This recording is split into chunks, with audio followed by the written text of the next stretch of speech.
voudrais comprendre tout d'abord l'essence de la journée du 1er mai.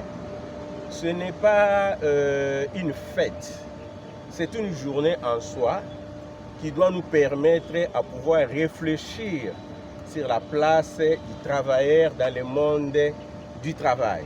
C'est-à-dire c'est une journée qui doit nous amener à commémorer les droits des employés.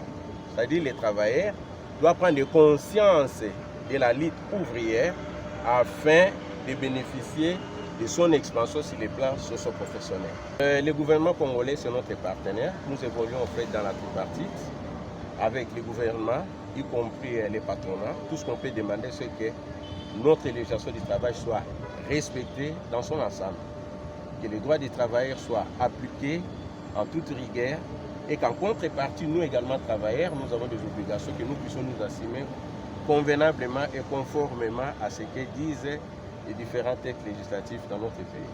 Mais aussi que le gouvernement doit, autant que faire se peut, s'impliquer pour humaniser les conditions de travail, parce que le gouvernement a une certaine autorité sur les entrepreneurs, les investisseurs qui créent les emplois au Congo. Donc il faut humaniser les conditions de travail, il faut humaniser les salaires, parce que vous êtes sans ignorer que même si aujourd'hui, après le Conseil national de travail, on a amélioré le SMIC, améliorer c'est une façon polie de le dire, on a réajusté le SMIC, ça ne s'est pas amélioré, parce que c'est toujours 5 $.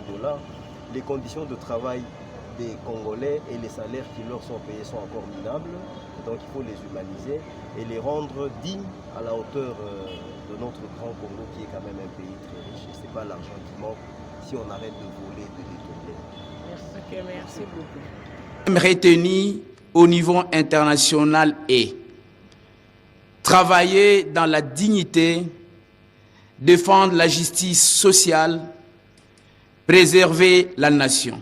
Cette thématique nous interpelle à réfléchir et agir pour permettre et accompagner le progrès en matière de travail décent, avec un accent particulièrement mis sur les systèmes de protection sociale, la couverture santé universelle.